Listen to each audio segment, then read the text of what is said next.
Hello everyone. In this section, we will use Python to connect to the simulator and perform some basic drone operations. We will learn how to initialize an AirSim client, take off and land, fly through several waypoints, and retrieve the state of the drone. Let us begin with the required packages. First, we should install NumPy.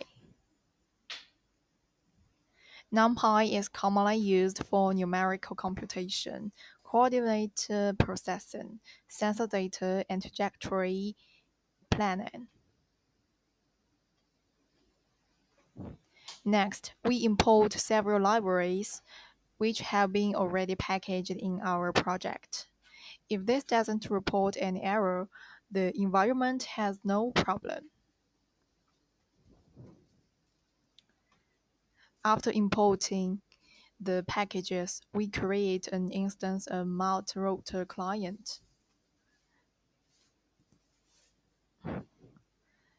This object acts as the communication interface between our Python program and the AirSim simulator.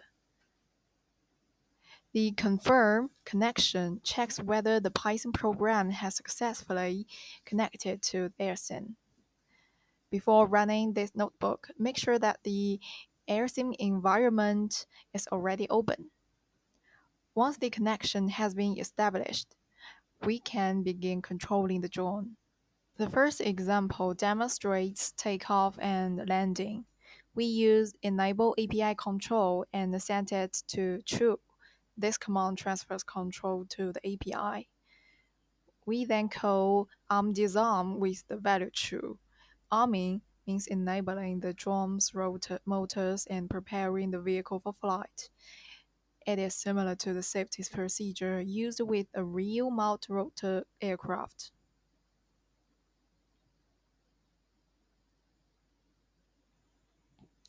Now the drone is ready to take off. The takeoff async sends the takeoff command, and the drone function pauses the program until the takeoff operation is complete. Without drone, the next command might be sent before the drone has finished taking off.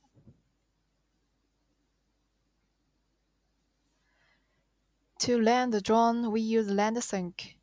The program waits until the drone reaches the ground.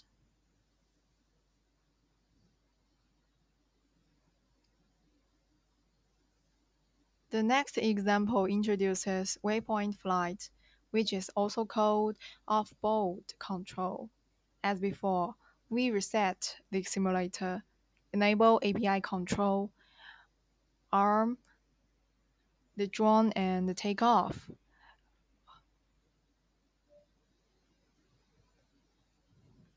We then use move to Z async to move the drone to a height of 3 meters.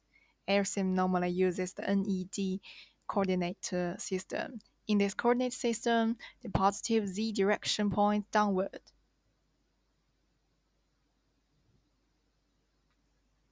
Next, we define 4 waypoints. Together, these 4 points form a square at a constant altitude. We use simplot points to display these waypoints.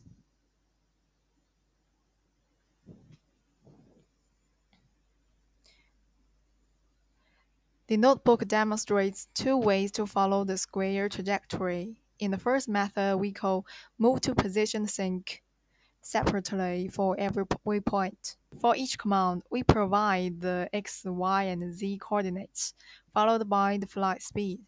This approach is simple and gives us direct control over every stage of the trajectory.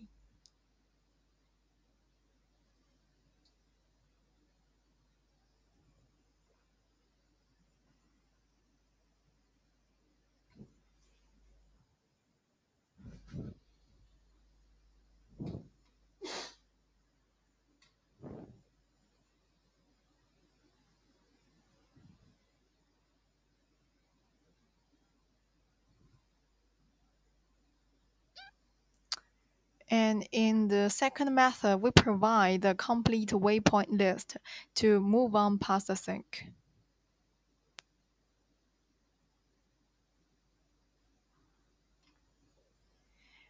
After completing the square trajectory, the drum lands and is disarmed.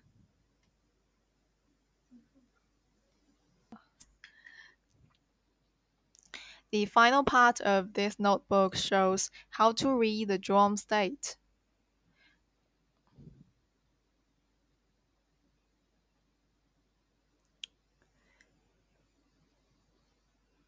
We first take off and move to an altitude of 3 meters. We then call sim get ground truth kinematics. This function returns the complete simulated kinematic state of the drone.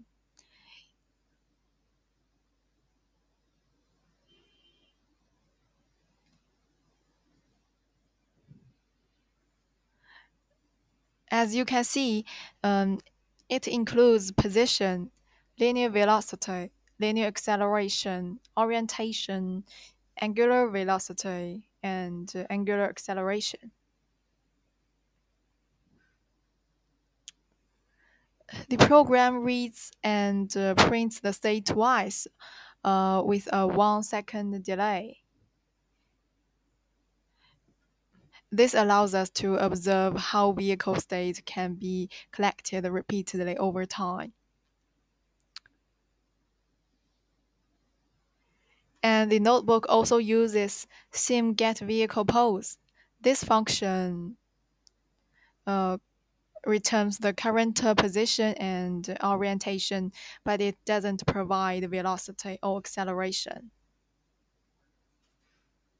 Finally, the quaternion orientation is converted into Euler angles. Euler angles usually describe the vehicle's throw, pitch, and yaw. After reading the state information, we could land and disarm the drone.